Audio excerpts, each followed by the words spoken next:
republic for which it stands, one nation, under God, indivisible, with liberty and justice for all.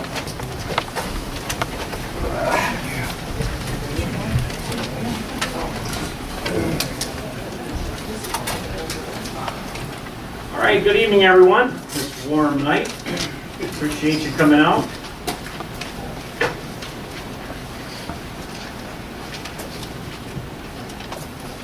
Board members, make sure your mics are on so people can hear you. The agenda is in front of you tonight. We are going to take off the agenda the sewer ordinance that was in your board packet, which is 7A2.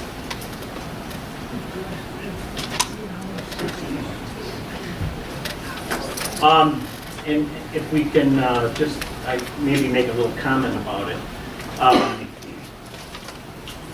The contract that we have with Yucca, or that they have signed and for sewer for the USD, they are going through their ordinance, and their ordinance is going to require some amendments to it, and therefore this was just done on Friday, and therefore we are going to wait to see after they get the amendments from the DEQ, and then therefore we can adjust our ordinance to fit theirs, which is required by us if sewer ever comes to that area that we do. And again, I know a lot of you have read it. There's I know one section that we've talked about existing residents, existing buildings. We've talked about changing that. I know some people have had some concerns about who can they be forced to tap into the system. The language has been in this ordinance or a draft for some time that talks about people being tapped in. There's one issue that I personally feel that if I lived in that area, I would want the opportunity, or when they bring the infrastructure in, I would want the opportunity to have a tap to tap into in case I ever need it, meaning if the system failed, or you even sell it, selling point to people who do want sewer and water. So that needs to be adjusted. There's some other things in the ordinance that we can address when this comes back. But again, I just feel that I personally feel, and I think I've talked to some other board members, that that this is the direction as far as existing people who are in the USD area, that there would be availability for them to tap in when they want to. And the ordinance kind of talks about if they decide to, after giving them 6 months down the road, let's say if their septic field fails or something. But again, I would feel if you could get a perk test on your property, you still want to stay that way, you could do it.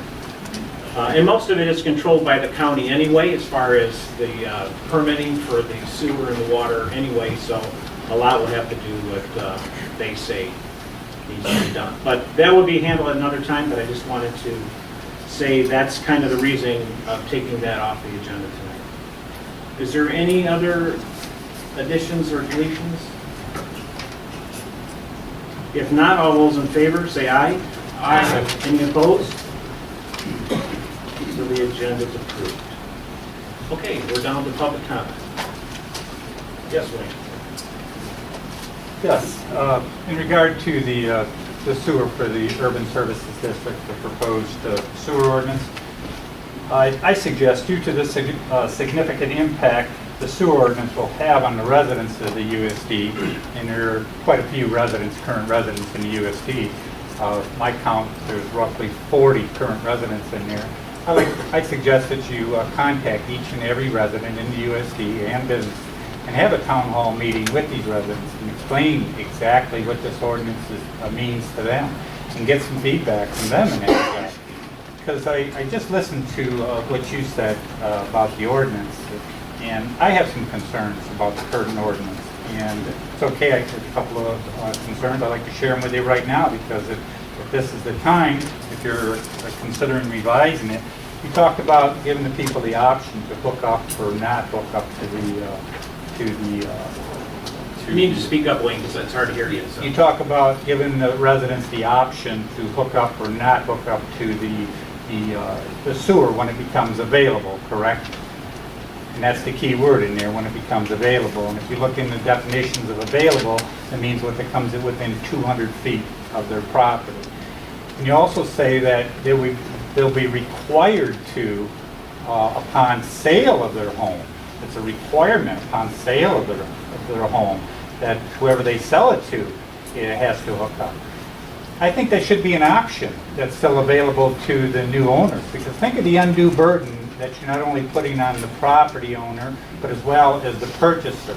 You would think that that's sort of like a special assessment that you're putting on the resident's home, and that they would possibly have to negotiate that price if they disclose that when they sell their house. Because who knows, it may cost $10,000, $15,000, $20,000 for the residents to hook up. So people coming in there, if they want the home, they can say, it's going to cost me $15,000. You're going to have to come down on your house. So I think that should be transferable to the existing homes in there. And the option should carry over to the new owner. In addition to that, you talk about that everybody in Salem Township, when they built their home, there's a provisionary septic field site that was mandated to them by Washtenaw County. We all have that available to us in the Urban Services District, as well as other Salem residents. You're taking that right away from us too, because you say if our fields fail, we can no longer use or construct a new septic field in Salem Township. So it's kind of a taking of our rights. We're not asking for, I can't speak for everybody in the USD, but we're not asking for anything in addition to what everybody else has, the rights that everybody else has in Salem Township. So take those into consideration too. And I think the town hall public forum with the people in there, send a notification, get some feedback. I think that would be the best way to proceed with this. Thank you very much. Once again, just to make a comment on this, is that it is in draft form. No one has ever said that taking any people's property rights away or anything like that. It's just basically, it's been in the process of putting something together, which we're going to be required if sewer does come in that area. I know I've talked to a lot of the people in the USD, and again, it's simple. It's they want to, you put the infrastructure in, and you don't allow for taps to them to tap in case their field does fail. They want to, these are the things that we have talked about, at least since I've been around here for 4 years, of things that we need to put in there. So it does need to be addressed, and it'll sure get the word out. All right, anybody else? Yes, sir. Hello there. I just want to carry on those comments just made. There's two issues that concern me, about the affordability, and particularly the hardship that it may mean to certain citizens of Salem Township. I noticed that there's a paragraph in there that says there'll be an administration charge of 15%. I'm just asking you, how flexible are you within the legal constraints, both at the county and the state level, on using your discretion on that type of thing?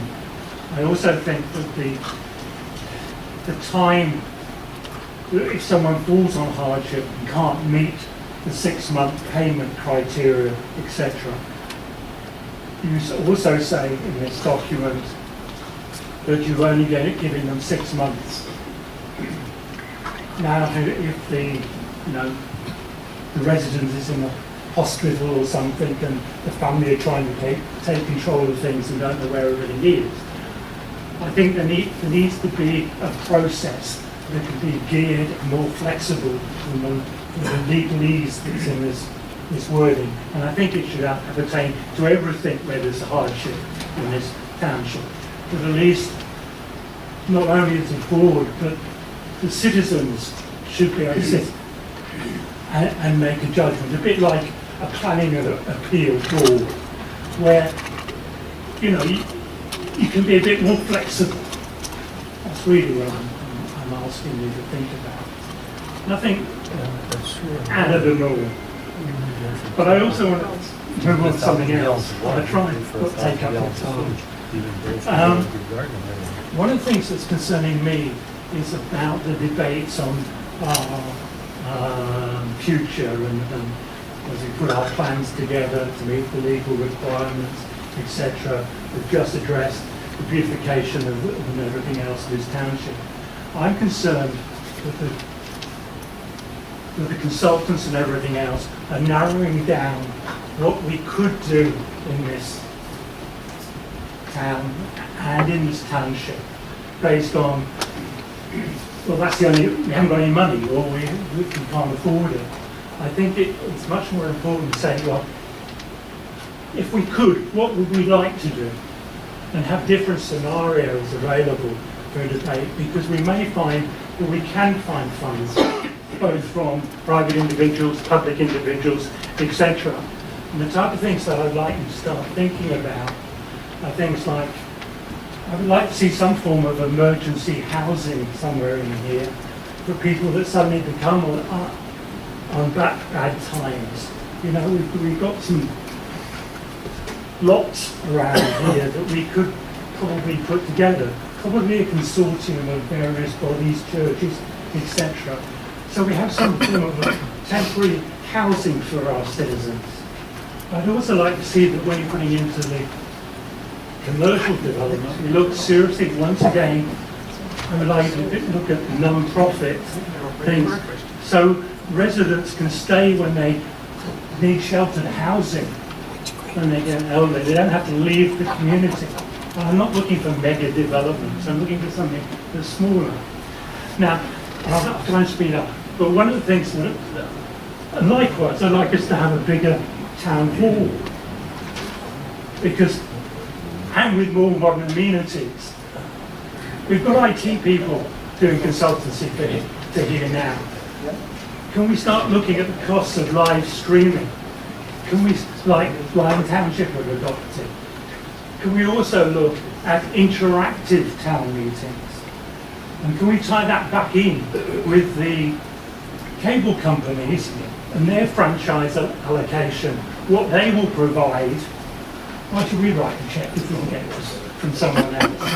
So we can get more citizens involved, etc. Another thing I just want to throw in is we have a very good scheme for supporting high school students who are giving scholarships. I would like to see us take that to the next stage forward and look at having internships here, probably, you know, in association with the Stanstecs of the world and everything else, and probably giving them sponsorship. We need more. We need to start thinking out of the box here. Far too much stuff here is copy and paste it. And I'm not making it as a criticism of this township, because I think you're a hell of a lot more progressive than one of our neighbours. But I think we need to look out of the box. And the one thing we need to link back into the universities that we are blessed with here, from the academic things. And for instance, we've just talked about sewers, and we're talking about septic fields. The technology that our county uses for septic field judgment is absolutely insanely out of date. And like Dale, when you looked at the roads, can we start looking at the alternatives that we could bring back in to use and safeguard our septic fields, and it could allow a lot of secondary land to be reused. I'll shut up, but at a much lower thing. All right, thanks, Mark. Okay. How is the change? Yes, sir. Does the board have a preliminary drawing on the sewer system over there? No, not Everybody ever? Not as yet, no. because it's very important, coming from USD, to have the sewer tap brought in Right, to the property line. right, So if you ever get one, I'd like to see it. right. Okay, thanks. Carl? Yes. Yeah, as far as this whole, well, as the gentleman just spoke over there, about a township-wide sewer system. That's gonna be big expense for everyone here, because we have too much elevation change, and you're gonna have pump stations, you're gonna have regular gravity-fed sewers, and all that, and I know 35 years ago, when I moved out here, this is what we wanted.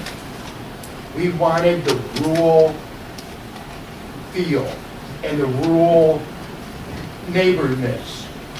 And if you're gonna appeal to these new, young, I don't know what you call them now, yuppies or whatever they are, you're just gonna get more stores, more this, more that, and we never wanted that. And then, one other point is this road tax we've been being charged. I see road projects going on, but the county is taking credit for every bit of it. Where's our money gone? That's all I ask. You see the signs everywhere. This project paid for by Washtenaw County. So where's all our money going to as far as that goes? And then one other point is, our parks that you allow, that we have leases with farmers on it. Where is that lease money going?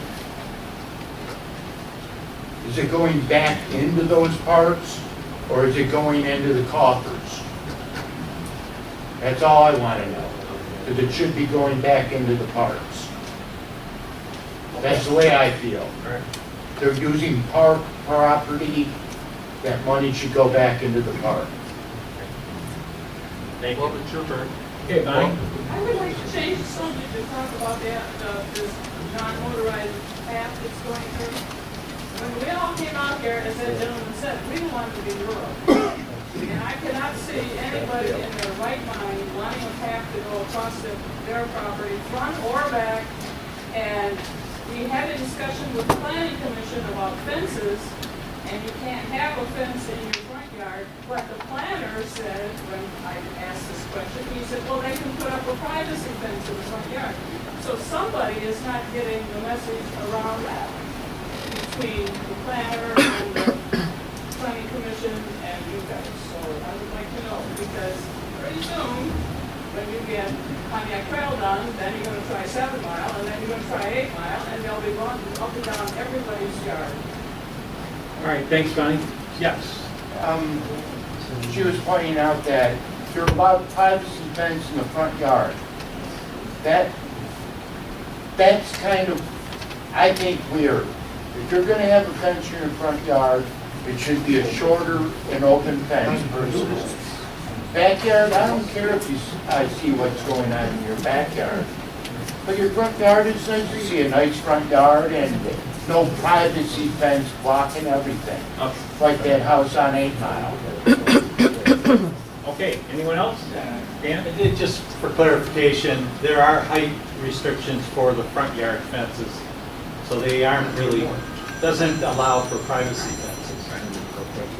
Okay, anyone Yeah, else? there's an opaqueness.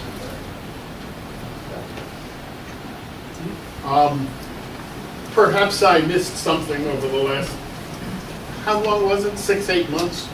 But didn't the board go through a routine over the fact that there used to be a 3-foot limit and you took it off because of, did I miss that, or was that some other community that I was?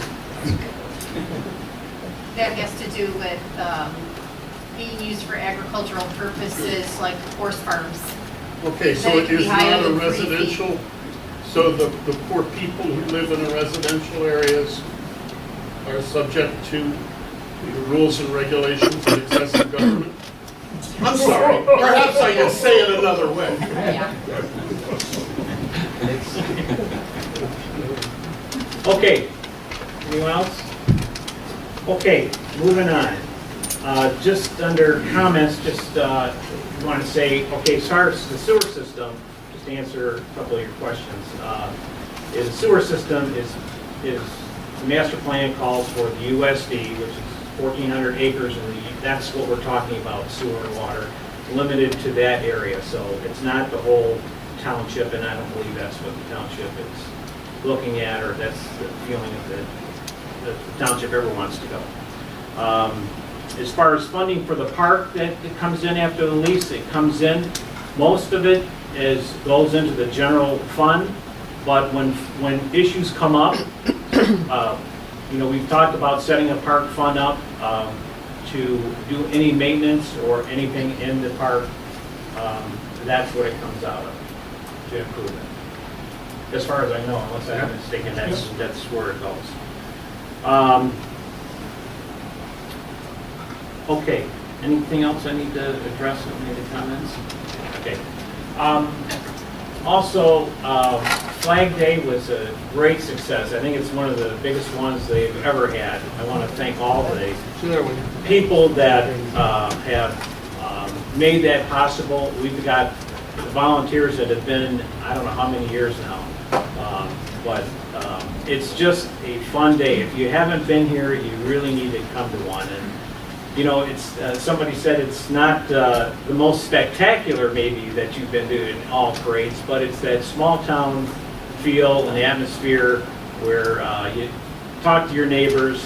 The fireworks at night, you walk through the hamlet here, you can see cars, all people having bonfires and just getting together and watching and having a good time. And as I've said before, for 5 years now, it's probably one of the best things that if you want to be the supervisor of Salem Township, it's one of the best things to be proud to be the supervisor of Salem, to see the volunteers and the people who come out that really want to make that successful. And I'm just proud of all the people who put all their time and volunteer and efforts into it. And I just, we need to do something for them. I think they're coming up, how many years? How many years has it been, this, why did you say? 38 this year, So we're going to come up to 40 years? in 2 years. So, anyway, that, they always need volunteers, so if you haven't participated in it, I'm sure they can put you to work. But I want to give a big thanks to all the people who are involved. All right, so we're down to the consent agenda. Mr. Winslow. Just a quick note, the minutes from last month, I referred to Old Godfredson Road. It actually should be Old North Territorial Road. And that would be 8A1 Salem Road Project, so I'll change that. I move that Salem Township approve the following consent agenda items. The minutes of the May 9th regular meeting of the Board of Trustees, with that correction. The disbursements for May 2017 out of the general fund, $136,056.21. That's checks 26,769 through 26,828. We had a payroll for May of $53,401. Paycor, $193.64. The sewer fund, we had, disbursements of $6,809.08. Checks 2005 through 2007. And disbursements out of escrow, $4,694.50. Checks 1708 through 1713. And invoices for the month of May. General fund, $178,274.45. Sewer fund, $26,920.75. And invoices for the escrow fund, $3,297.50. We have a second?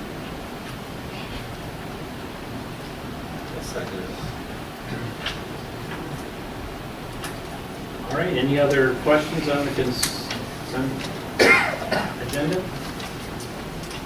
All those in favor say aye. Aye. Any opposed? Motion's passed. I need to back up because I didn't take attendance tonight. John Daniel's not here tonight. He's in Japan. So I wouldn't want to be in Japan tonight. So I know he'd want to be here, but he is business in Japan. So I meant to mention that. So. All right, down to the SAW grant discussion. Mr. Converse. Okay, he's going to lead the discussion. It's good to have our engineers here tonight. Spencer Wright and Greg. Ryan and Dean aren't here tonight, but, so if they can answer any questions on this, take it away, Dale. I can start off with, as most of you are aware, the sewer system in the Hamlet area is nearing 20 years old, and we have been very, very fortunate. We've not had many major cost expenses on the system. It's been relatively free of major expenses. We've had a few of them we've had to go after and fix. But in essence, those were paid out of the general fund. However, back in 2013, we were made aware by Stantec, they were the prime drivers of this, that there was a SAW grant, and that stands for the Stormwater Asset Management and Wastewater grant put on by the Michigan Department of Environmental Quality, DEQ grant.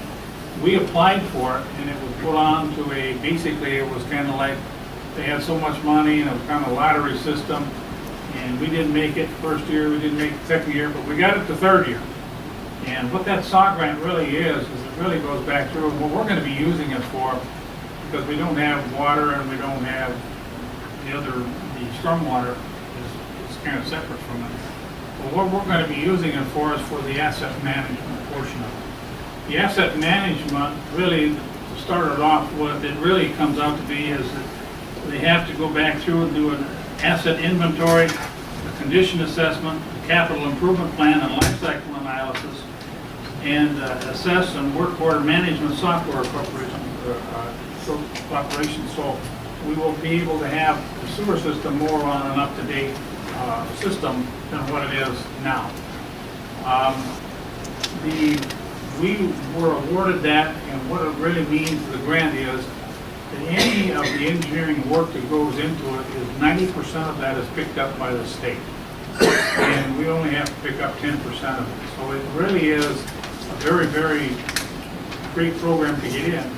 But the other thing that is so important to it is that as we look forward, we don't know what the condition of the sewer system really is. After 20 years, things are going down. And there will be things that are going to have to be improved in the future. And those improvements need to be identified. So in other words, part of the first assessment is of assessing what all is in the plant. We have to go back and do a complete underground inspection of all the lines, all the trunk lines, all the source manholes. They have to be looked at, have to know what their life cycle is. They have to go back and then they will give a condition of every asset that we have in the whole complete plant. And if I'm speaking anything, let me know. But bottom line is, once we have that, we can then identify the costs that will be associated as we go forward. Well, for instance, if a pump has a life cycle of 25 years, we got 20 years in it, you can guess in 5 years we're going to have to replace it. It may be very expensive, it may not be, but it needs to be identified. We need to know what we're facing in the future. In addition to that, once that's all over and done with, one of the things, the beautiful part of what that I like about it is that we'll basically then go into a rate study. In other words, our rates that we are presently paying on the sewer system today, are they adequate? Are they excessive? What are they? And that will then go back through and determine exactly where we go so that the sewer system will be self-supporting. It won't have to be on the burden of the township. And with that, that's going to be coming in about the 2.5-year time frame. So that's kind of a rough overview of what it is, and I'm gonna turn, if I missed anything, we have here representatives from Stantec that are going to help us out, answer any questions, and we'll open it up for discussion, and anything that I missed, please ask. I would say that you covered it quite adequately. The only thing I would add is that in addition to the condition assessment and inventory, there's also a component of a criticality analysis. So you identify the most critical components so that you have a method of prioritizing the improvements and better spending your budget dollars and basically putting on a roadmap for future expenditures. So our grant was, what was the grant amount that we, was it three? I don't know the exact Was number it of three that. something, 380,000? Yeah, somewhere in that area. Yeah. So, and then the first thing I think we're going to do, or we need to do, is a camera study. I think that's what, that needs to be done to see where the problems are. So for those of you that don't live in the hamlet here, there is a sewer system, and there's been issues with it, especially with heavy rains and everything, where it's at capacity, and the sewer taps aren't really even half tapped into. So there's infiltration of stormwater coming into the system. These cameras will help do the study to see where the problems are at. You know, we had a backup in the school twice this year. One day they lost a school because of it. But basically, there was a manhole cover that when they redid the road, nobody's really taking blame at it, but knocked the cover off. And so all that was the new sewer in Salem of all the water, and it backed up into the school. So it's really needed to find out where we got to tighten the system up to, you know, if anything ever happens in the hamlet, people want to build a house or something, you know, they don't want to have, we've got to fix that sewer system. So it's failing somewhere, so. I did a pretty exhaustive study back a couple, 3 years ago, trying to get a handle on how many taps, how many system, how much usage do we get. And the total capacity of the plant down there is roughly 50,000 gallons a day. And, you know, on an average day, we get about I'm going to say somewhere anywhere between 17 and 20,000 gallons a day. So we're way off underneath the capacity of the plant. But I also went back and said, okay, because we have people coming in and says, well, we want to have a development, I want more taps. And we've taken a very stern says, no, this is a sewer district, this is how many. So I went back in and says, okay, how many taps do we actually have on? And we have like pretty close to 190 some taps out there, and the system's designed for 250. And if every person built on every lot in here, we'd have to have 266 taps. So our system is kind of on the marginal. The issue that I could go back to address of that, when that system was put into it, the average REU, which was residential equivalent unit, was 2,000 gallons a day. With the water conserving toilets and the other shower heads and all of the other stuff, they now are saying that that's down around 1,600 gallons instead of the 2,000. So if you take a look at the overall capacity, we're probably there if the hamlet was to be completely built out. But it's not, but we still have to protect for some of that. So it kind of gives an idea of where we at from a capacity standpoint. But this infiltration is a major issue, and we've been facing that now for quite a few years. All right, and have you heard from DEMA or when they're maybe supposed to start with the camera vision or whatever? I know they were getting some bids from different companies. I believe it's just Right. a matter of getting the bids Right. and seeing how they all fall. Now, I'm a little bit confused how this works. So when you find out what the price is, how does that, do we know how? Yeah, I know. All right, go ahead, Dale. Tell the public how we. Now we're going to get into the financing of it. And I was kind of lost when I went through this whole thing. How is it financed? The state does the contractor send Stantec the bill and we get paid 10% and they don't? No, the contractors are going to bill us. And every month, we have to bill the DEQ. And at the end of every month, then they will reimburse 90%. So we're gonna have to end up putting out the outlay at the beginning, but we will be, every month, we will be getting a check from the state for 90% of it. So if it is like $300 and some odd thousand, our total will probably be in the $40,000, which is, to have this kind of an exhaustive study is really a bargain, and that's something to be really excited about. All right, any other questions to the engineers or comments?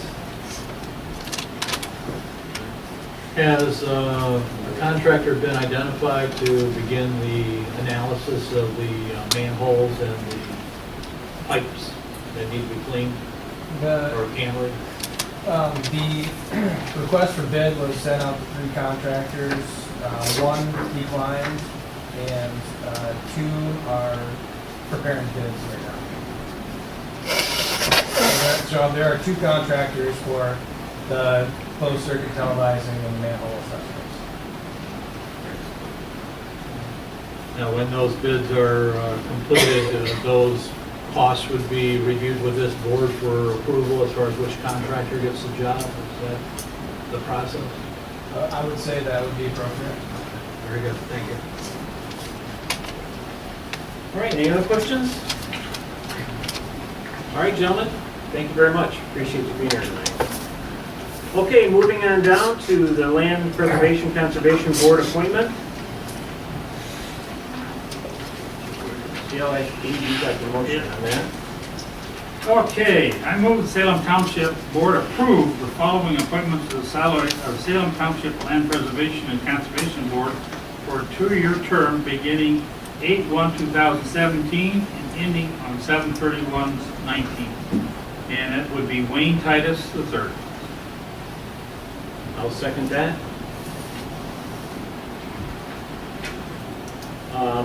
At our Land Preservation Board meeting last month, there was a vacancy on the seat.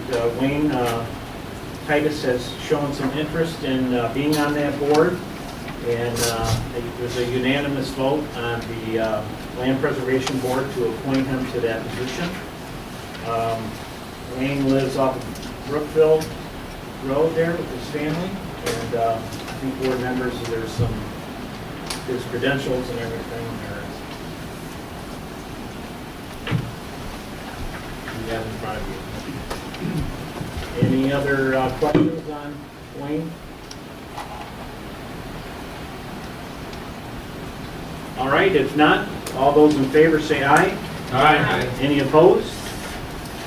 So Wayne is on board. Nice guy, hope people get to meet him. He wants to get involved in the township. And all right, Mr. Wensley. Help America Vote. All right, Mr. Supervisor, we have a resolution to approve the Help America Vote Act, which is in the clerk's department, we call it the HAVA grant. And I'll just read the short resolution. Whereas the township wishes to apply to the Secretary of State for a grant to purchase a new voting system, which includes new precinct tabulators, the AV counting board tabulators, and voting devices for use by individuals with disabilities, and related election management software. And whereas only partial funding for this new voting system will be provided by the state of Michigan, and will include a combination of the Federal Help America Vote and other state appropriated funds. And whereas the township plans to begin implementation of this new voting system in 2017, and whereas the deadline for submitting this required grant application is July 12th, it's hereby resolved that the township clerk is authorized to sign and submit this grant application on behalf of Salem Township this 13th day of June. So we have a second, then I can kind of explain it. Support.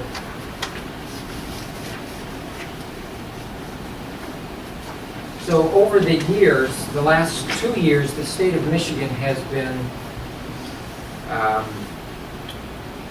wanting to buy new voting equipment and supply new voting equipment to all the townships throughout Michigan.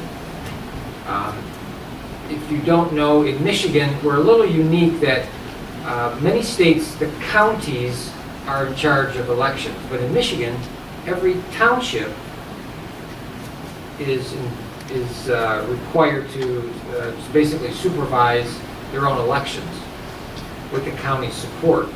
So finally, the state of Michigan has come up with some funds to assist each township to buy these new voting equipment machines, which many of you have helped over the years in being an election worker.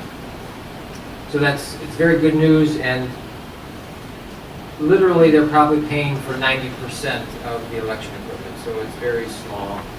So it's now or never. Okay, so we have a second. I believe, any other questions, board, for Mr. Wensley? Yeah, Mr. Supervisor, do we have an approximate cost of what our 10% match would be? And what is the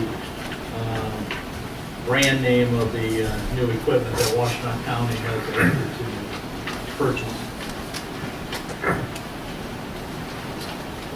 It is called the Hart Inter-Civic, the Hart machines. We have not used Hart, but used for dual purposes. It's H-A-R-T. And they're much simpler, much lighter, and a little bit more electronic. So we are looking forward to it. It's approximately 4,000 per precinct, and they're picking up about 3,200 of it, 3,200 to 3,500 of it per precinct.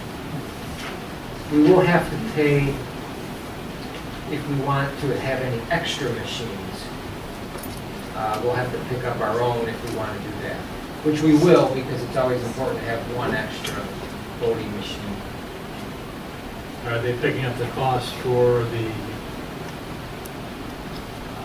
absentee count board? Yes. You have on board? So you're planning on purchasing 5 then? Yes, 5. All right, if not, any other questions, we'll have a roll call on this. Okay. Converse? Yes. Daniel is absent. DeLuca? Yes. McLaughlin? Yes. Trent? Yes. Wensley, yes. And Whitaker? Yes. All right, moving down to the revised amendment on the Salem Road projects that we talked about last month. Just before I make a motion on it, some information about the roads that have changed. Superior Township decided not to partner with us on the 2 road projects on Joy Road. So that was taken off. The other issue I think you talked about was providing the funding for a year's time or whatever to do Curry Road, which is in badly need of repair from 6 Mile to 8 Mile. We had wrote a letter to them, and they took it to their commissioners, and they have denied it, and they just didn't want to do it. We kind of gave them the option that they could pay us back next year if they did it this year. So that was disappointing that they didn't choose to get that road in shape. Trustee Trent had asked for some other road cost projects.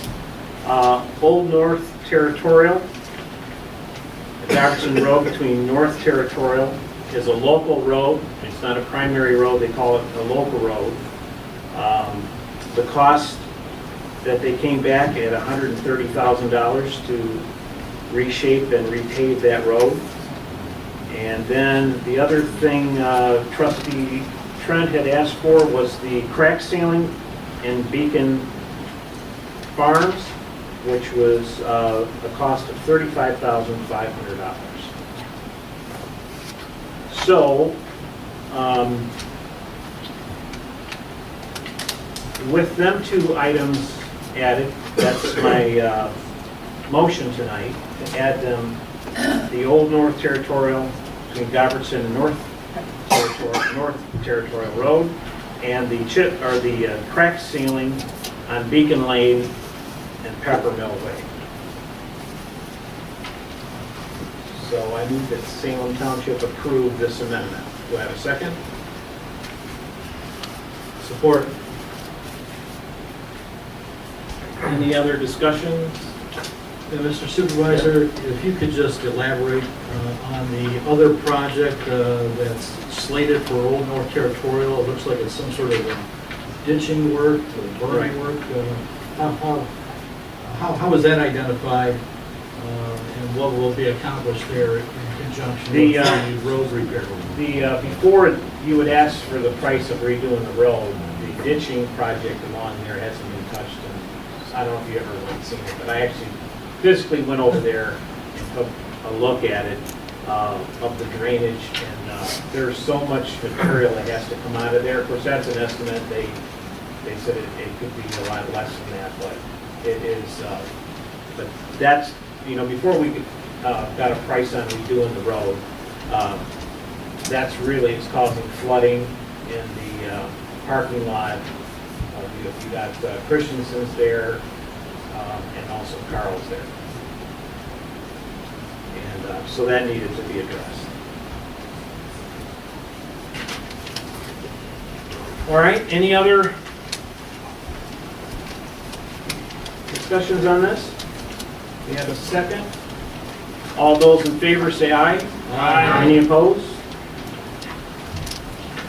Motion's passed.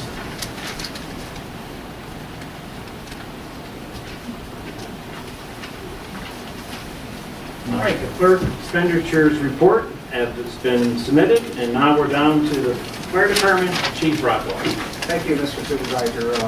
Last month of May, we had a very busy and active month with 51 calls. We had 2 structure fires. We had one with a barn off of Joy Road, which was a total loss of the structure. It occurred right after the storms, but we were able to keep the fire from spreading to a mobile home and the house itself. So thankfully, with our assistance of our neighboring departments, we were able to get on that and keep it from spreading. The other thing is out in the mobile home park, we've been having some challenges with folks just flicking their cigarette butts, and they've been catching the skirting of the trailer on fire. So we've had 2 of those, just one yesterday. Luckily, one of the fires occurred next to or nearby one of our firefighters who happened to notice it, and using a garden hose was able to contain the fire before it spread beyond the skirting itself. So can you imagine running at rush hour trying to get water out there? It's been a challenge.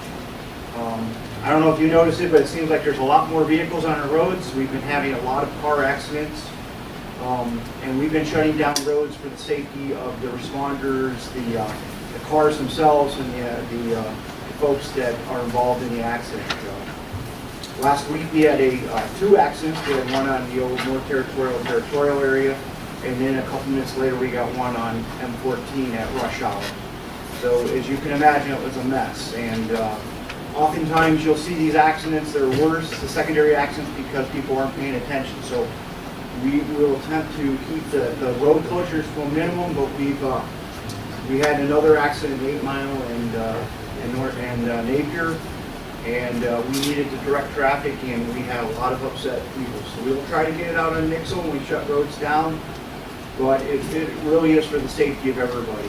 And we ask for patience. Most of you folks know your way around. If 7 miles blocked, you know to go to 6 or 8. But it seems like there's a challenge for a number of other folks to figure that out. But we're giving them some direction. We can try to help them along their way. But summer's here, and we're starting to see an uptick in accidents. So we just ask that, I guess on these hot days, have a cool head. Thank you. Thank you, Chief. All right, so down to board discussion, and Ann Arbor to South Lyon non-motorized pathway. Mr. Trent, you might have some information for us? Yes, thank you, Mr. Supervisor. Fellow members of the board, in your board packet was an abridged version of a report that Stantec provided. You'll recall several months ago, we embarked on a three-way feasibility study with our neighboring townships, Ann Arbor and Northfield, to evaluate the feasibility of a non-motorized pathway along Pontiac Trail, starting at 8 Mile on the north end and culminating with the connection into an existing trailway system in the city of Ann Arbor. This is approximately a 10-mile pathway, and in the report that you have been provided, there's a synopsis of some of the activities that Stantec would recommend that we would need to consider as we move forward on the possibility of implementing this non-motorized pathway. I'm sure you were as shocked as I was by the approximate cost of this proposed pathway. It's over $14 million approximately. But after contemplating that for a little bit over the weekend and today, and being aware of similar road non-motorized pathway projects in other parts of the state, there are many opportunities to take advantage of grant monies with the DNR and NDOT, and a lot of those grants with the DNR have to be applied for by April 1st of next year. And as was noted in the Stantec report, we should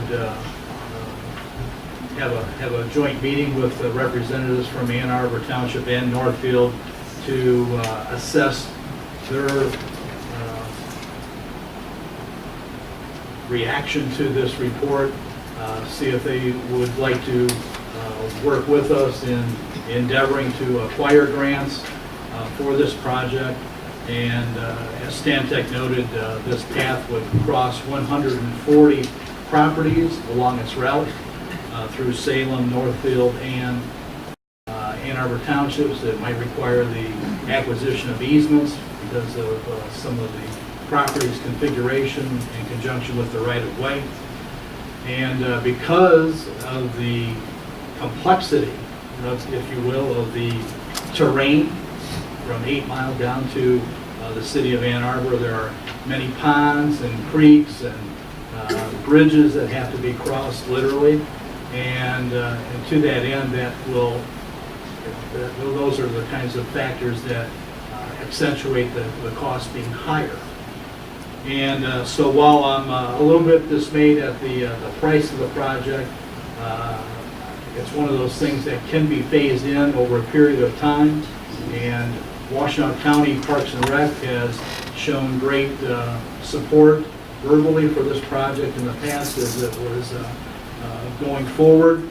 So there might be opportunities to not only take advantage of state grant money, but also county grant monies as well that could help subsidize the cost of this. So that's, I will forward you a link where you can look at the entire report. About a third of the report is simply diagrams that show cross-sections of each section of the proposed path along Pontiac Trail. So it's mostly just a mapping, if you will, so I didn't bother to include that in the report to just waste paper. But you can look at it on the link, and Stantec has provided a link for us to be able to review that report in its entirety. So the feasibility study, the cost of that was $15,000. It was going to be split evenly between the 3 townships. And in my discussions with Stantec representatives today, they said they would be happy to help facilitate the next meeting with Northfield, Ann Arbor Township, and ourselves. So the biggest part is through Salem Township, right? That is correct. We are shouldering most of the mileage of that proposed pathway, which is why we were identified as the lead township in this. Dave, do you know if other parts of the trail are part of a bike trail that goes maybe along the road rather than in the easement? Like, could they just expand one lane of the road? Has that ever been discussed rather than having to go up on the grass of everybody's lawn? I appreciate you asking that, Mr. Wensley, because along Dixboro Road, that very strategy was implemented along Dixboro to increase the shoulder for a bike path. And there's many streets within the city of Ann Arbor that incorporate bike paths as well. So it's not something that I would say would be necessarily ruled out. It would be something that the road commission would have to evaluate as well. I'm aware of a similar project in the northern part of Oakland County where the Oakland County Road Commission nixed a widening of the shoulder because they were concerned about the speed of the traffic in that thoroughfare. And so they didn't want pedestrians utilizing it as well. So I know this one community is looking at actually putting in a non-motorized pathway as an alternative for safety issues. But it's something that might be able to be looked at certain sections of the road. You know, I wouldn't say it should be rolled out, but that's something that we could certainly discuss with our consultants. I noticed some of the grants that were listed in here, and there seem to be a lot of money, but they're just a drop in the bucket. Compare $800,000 to $14 million. And I guess I would, before I give any more consideration to it, I would really like to know what we would have to contribute to this. 14 million is way out of my. Well, and until part of the next update from Stantec would be based on boardwalks, things of that nature, you know, how many of those are within the Salem Township jurisdiction. They could probably give us a better handle on what this approximate cost would be for Salem. And the DNR grants are 75% funded by the state, 25% match from the community. Washtenaw County, I think, has a similar match scenario. So normally the first phase of this is the engineering design work, and so once we know what those costs are, we can make a determination if it's worth our while to support such a portion of the project and take it a step at a time. The other concern that I have, and this is based upon a lot of history of people talking about this throughout the state, but I do know that there's a lot of landowners that are vehemently against it. Yet I also know that if you go over the other side of the state, if you go to other places that have it, a lot of people that were vehemently against it are for it. I would really like to know, can't predict what people are going to feel, but I think we have some kind of an idea of how people are really reacting to a bike trail that is really in their backyard, that are experiencing it, not one with anticipation that really is having a hard time with it. What do people really feel that have one in their front yard? I would really be interested in knowing that, trying to keep the interest of the residents involved as well as the bikers and trying to keep them safe. Well, certainly, part of the process that Stantec recommends is public engagement and having those town hall meetings and reaching out to the property owners. And to your point, Mr. Converse, Stantec has been involved in several of these pathways in the Ann Arbor area, most recently in Pittsfield Township. And initially, when the project was proposed, there were a lot of property owners that expressed their concern and that they really weren't for it, and kind of a NIMBY's not in my backyard, if you please. And after it was actually constructed, they showed up at the ribbon cutting, and they were just so thrilled that now they were able to access this safe pathway, and it doesn't pose the nuisance problems that a lot of people think exist with trailways. So, and that's not to say it's 100% unanimous, but obviously once it's there, a lot of people end up embracing it after the fact. But I would like to know what percentage change their mind and how strong this is before changing their mind. Those are good questions for us to pose going forward. Okay, any other? Yeah, Dave, do you know what costs are associated with obtaining easements? There's nothing on the estimate that has anything to do with obtaining easements, Correct. so it's not part of the 14 million. No. Not to the best of my That would knowledge. require a lot of legal issues. Plus, yeah. Would we be expected to be paying for easements for all of these properties? Very much a possibility. So there's that cost and then with legal costs.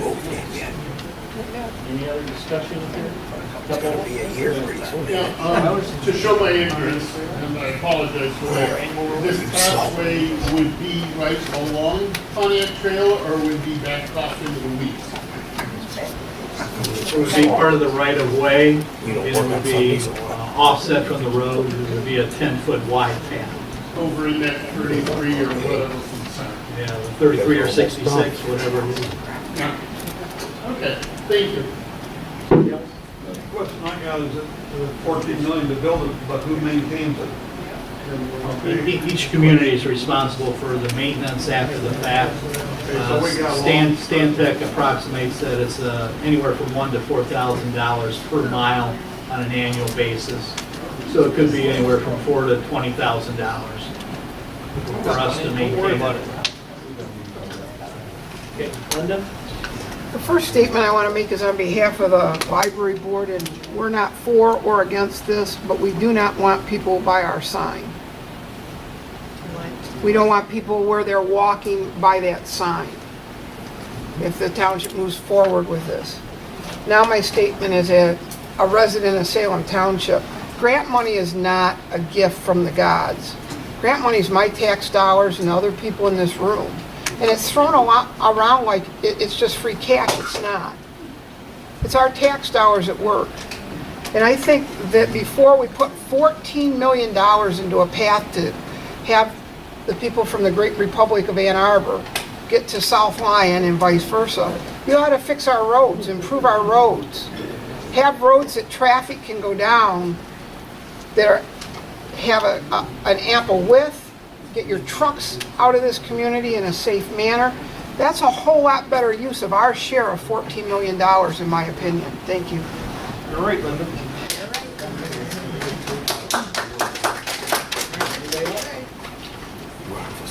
Okay, let's move on down. Jerry? We'll get back to that later. We'll get back to it later. All right, to the Mueller House, which is the, if you don't know the Mueller House, it's right next to the park next. My signs. Also right next to the When you go park. over Ed Hood, it's gonna be official. So, we have talked about it in years past about what to do with that, either to knock it down or to utilize it for different projects for offices or whatever. So, you know, the issue that I think we've talked about with some of the public in that is about, you know, if we did put monies towards fixing that up instead of tearing it down, what could we use it for? You know, I've kind of listed three things that, you know, I personally think. Number one, it would improve the looks. You can see some of the changes that are going to be going on in the hamlet here. the post office, we got the greenhouse being fixed up. If the Mueller house is fixed up, it also will improve the looks of the hamlet. The second issue would be about space. As you know, the Ryder House is utilized by the state police. They don't pay any, they utilize the whole building, but they don't pay anything for it. The reason why we have it is just to have the presence of them coming in and out of the township. My feeling is that if we did move the facility where they're at on 6 Mile Road, in the Mueller house, that would give us more of them to be, present on the road when people come through our sleepy little town and see that the state police, it's a deterrent. And I think that's why we have them here in the first place and why we have given them the Mueller house. So, and then the third issue is about space. So we talked tonight about the USD, we talked about, that happens over there. What are we going to do for office space? We don't have the office space here. So if you haven't been through the township, you see what we have. We have offices. I don't have an office, not that I really need an office, but we don't have the workspace for if the USD does take off or whatever, we just don't have any room. The most kind of embarrassing thing, and I'm talking to residents, for anybody who wants to have a meeting here, or a committee meeting, or attorneys, or whatever you're talking to, there's nowhere to meet. You sit right there. It's embarrassing, I think, to the people that come here to say, we need to have a place where you can meet and have a discussion. So, the Ryder House has that. The kitchen part could be more of a conference room and have more offices there. That's how the township, for you new residents that are here, that's how it used to be before. Building department was over there. The post office used to be there. So it was utilized. And I think that, we really need to have the discussion, what do we do with the Mueller house? And I think we need the space. So I have talked to the state police, Joel, the commanding officer out in Brighton, and he has got no issues of moving into the Ryder house if it's fixed up. The question is about what the cost is to do that, which we don't know. But again, you either think on, do we want to build a brand new township hall? Do we want to extend this, or do we take $100 grand? I'm sure it's going to be $100 grand to fix that house up. Easy to put the police in there. But I feel if we're going to have that house over there, improving the hamlet by the looks of it, how we improve it, the space that we need, and putting the police out on 6 Mile, have the cars parked out there. There's a garage in back of there, which I think probably would need to come down, so that there could be more of the cars that would be out on 6 Mile. Kind of maybe like our little home police department right on there in the hamlet, if you fix it up right. Any other thoughts? Didn't we get some estimates? I thought John Daniel got some estimates of how much it would cost. Right, John was in charge of that, and we had different contractors come in and look at it. The more we've been talking about it, some of the residents who live in the township have actually said, they would like to help out, do this project, and that are contractors that live in the hamlet that would say, listen, if you want to have us help get involved in it, I'm sure it would save the township a lot of money. And, it's, the windows, the roof, I actually had someone draw up a picture a couple of years ago, and it'd be a cool thing to do something like that. It would certainly be more of an eye-pleasing sight to improve the hamlet, the looks of it. There was the thing of the handicap accessibility, which it doesn't, but they did some checking on it that it would have, it's not a public place. This building over here, you know, it is handicap accessible. It's not a place where the public go there to talk to the police or anything. It's just where they come and change and they leave. Yeah. So, anyway, but I think we need to do something because of what the future. Gary, who's Mr. Supervisor, as I recall, a year or so ago, when you had presented the concept to the MSP, they were less than enthusiastic to go over there. Has that changed? No, it never was that way. They always, I mean, there were some people that put a spin on it, but it was never that way. They were always, I mean, they're very thankful to have this over here, and but again, we need to do some work over there. It needs a new furnace. But actually, when you walk through it, I don't know if many get through it. The floors are good in it. It wouldn't take, you know, it could be fixed up, and they would be happy over there. Okay. But we need to do something as we move forward, I think. So we can talk about it. If you have any, call me anytime. We can talk about it more, what we should do.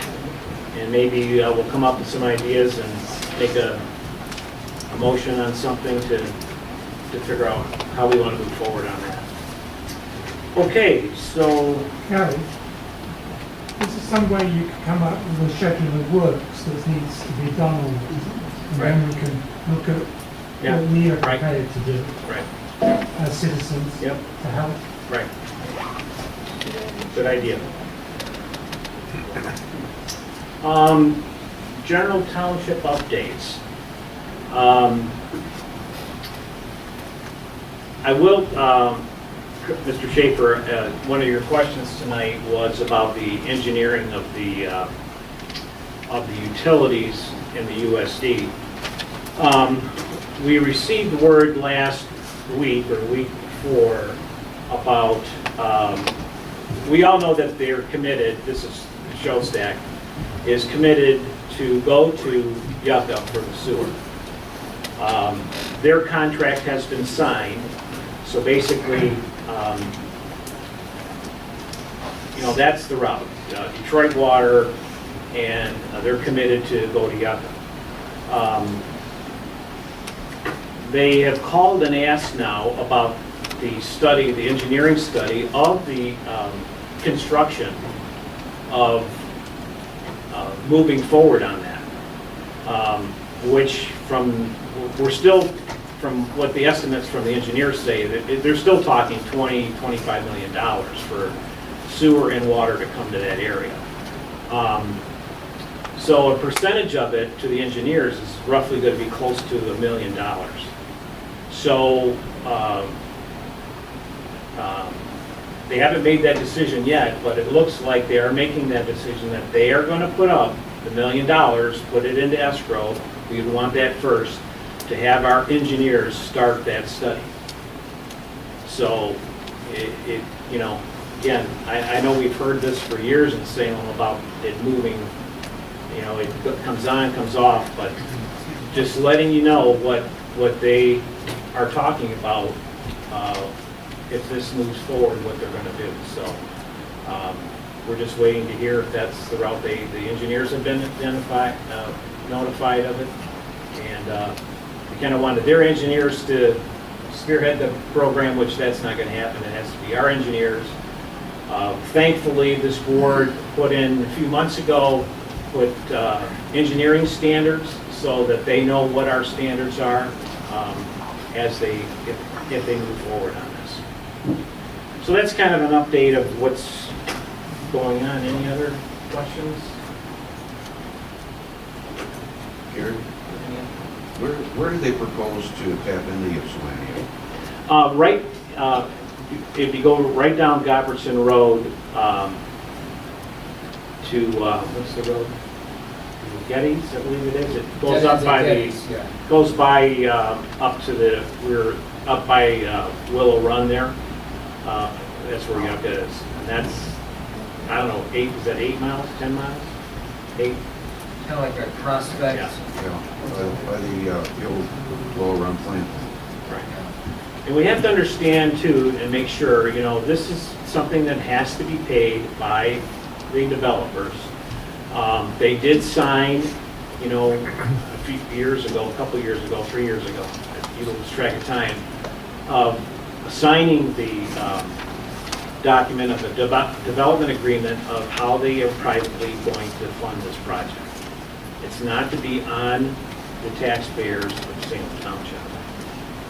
But once again, I say that, but when we talked about, when we were in the beginning tonight, talking about people who are existing living in there, it's like, I think, and again, this is just, I'm not saying this is a for sure thing, I'm just throwing it out there.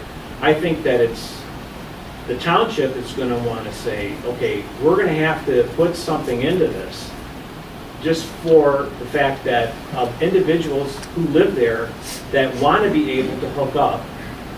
Because if you don't include that, it's going to be a fortune for them to hook up in the future, just so that they can hook up and have it designed properly so that the existing people have a way to tap into the system. And I think that's what this board and the public here have to figure out, to make sure that the people who are living there, if they need to or they want to, have a way to tap into it. And that line would be enough to do the entire district? Correct. Right, it would be sized that, we are going to lease the capacity. We also have passed, or made a motion to pass as far as of leasing that capacity to make sure that we have it when it does come. And Shellstack has agreed to pay, I believe it was $21,000 a year to hold that capacity so we don't lose it. The last thing we want over there is a bunch of, septic and wells with the new stuff that comes. That would be horrible. And some of that area during arbitrations, all that was allowed them to do that on the water, on wells. And we certainly don't want that. All right, any other discussion? All right, I guess we're down to public comment. During the initial public comment, I made some comments regarding the sewer ordinance, and you responded back, and it was a mischaracterization of what I said. You said we're not taking anybody's property. Well, I never suggested that anybody was taking anybody's property, but I said you're taking rights, people's rights away. And if you approve this ordinance, this draft ordinance, as written, you will be doing exactly that. And if you read section B under the existing building, clearly states, it shall be unlawful for the owner, occupant, or person to apply for and construct a new or replacement private septic system, treatment system, after the sewer system becomes available. So you would be taking that right away from the people in the USD. Now that's a right that everybody in the township currently has. So you would be taking our right away if you did approve that. So I'm just correcting you. All right, anybody else? Yeah, that Beacon Lane project, the crack seal, you did that about 4 or 5 years ago, and it was midsummer. The very next spring, we had cracks, and they were 4 or 5 inches deep. The stuff just sank. It did us no good except for about 4 months. So why do it again? Let it fill up with dirt like it was before. Yeah, I think they chip sealed it at that time, if I'm not mistaken. Well, they did both. They blew out them cracks and threw rocks and dirt all over the place in our yards and everywhere else. And then they put that crack sealer in, and then they came through and just tarred and gravelled it. But I mean, every crack was shown back up and just as deep the following spring. So why do it again? Unless you think that if you keep piling the stuff in there, that eventually it won't sink. The problem is the road commission, we have another subdivision, which is Salem Farms, which they won't do any of that anymore. In other words, the people are gonna have to figure out how to do a special assessment to pave that road, unless the county decides to do it. These are county-owned roads, these two subdivisions. Can someone talk to the county and talk them out of it? Well, I think it's, they say it helps to last long, so you don't have to pave it. They didn't Yes, talk to Bob. anyone in our subdivision. Speaking in terms of being forced to hook into the sewer, it's not your right, because if you're contaminating the land. I live in Hamburg, and everybody within 400 foot of the lake got sewer, and every one of their septic tanks got filled up, and they were out of luck. A lot of people, it cost us $15,000. They took the sewer through on the taxes. We didn't have any choice. So sometimes when your sewer goes out, your field goes out, the sewer's available, you're not allowed to hook up. I mean, you're not allowed to come get a new one. Just to answer somebody's question back there. Okay, all right. I'd like to commend the board, Dale Wensley, for procuring the grant to update the election equipment, because I worked on it for several years, and it's really a good move. Thank you. Ronnie? I have two questions. The new election equipment that's coming in does not take away our paper ballots, does it? No, Only for the handicapped? there'll always be the paper ballots. The handicap will be a little different, like it is now, but yeah. My other question is, the USD sewer stuff that you're gonna get from some roadway down in Ipsy, it has to come through Superior Township? Is Superior Township happy about this? Okay. That's all I wanted to know. I mean, nobody will be able to tap into it, and it will be coming down the road right away. That's what they're saying. They're not pleased that it's coming down their road probably. That's what I'm asking. Salem Township will own the line, and, okay, anybody else? Yes, Jim? Yeah, I was gonna make a comment about the trail, bicycle trail, or whatever you wanna call it. I have not yet seen a hue and cry to get one of these.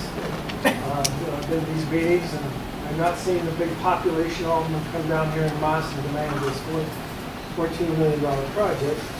I'm also aware, unfortunately, we entered in one of these good agreements with the Washtenaw Road Commission, and we were gonna get reimbursed after a couple of years after we got a big territorial job done. Yep. And of course, what happened was the date came and passed for those funds, and the state legislature didn't fund it, and we ended up with putting the whole bill. So this is gonna be the golden pathway, I guess. It's gonna be expensive. One other thing I would like to see is Mr. Trent made mention of a study that he was gonna have available to you via the internet. And I'd like to see him put that on the website so the whole, all of the population, all the citizens. I think this is a tremendous amount of money for a community our size for just putting paper. I'm still trying to figure out who engineered this in the first place. Because I'm always suspicious of somebody that's got the ideas that takes other people's money and put it into some project like this. I'm very careful. Thank you. All right. All right. All right, the only comment, I'm just going to make, again, about the sewer ordinance, again, just some of the comments. Mr. Walsey has mentioned them. Again, this is in draft form. We welcome people's comments, and I want to make sure that, I'm available anytime anybody wants to talk about these. This is if the sewer does come, we have to have an ordinance. So it's very important that, again, people pay attention, we're really concerned about it, that we get it right. And that's what we're trying to do. And I have talked to Mr. Schaefer, who's sitting over there. I have told him, we've talked about this hundreds of times about what the sewer tap would be available for him to tap in, because he lives over there, and also that residents would have the choice of when they can get into the sewer system or not. But again, we're gonna have to make sure that it's available for them to tap into the system if it comes. Otherwise, I think it's unfair to them, or it's gonna be a lot more expensive to them if they decide to do it after the fact. So, we need to make sure that we got it right, and, but again, I have told many people in the USD, this is not about taking their rights away. If you read it as it says in here, but again, there's a standard procedure of an ordinance that is required by Yucca. Pittsfield Township had to do the same thing, so they put this in draft form.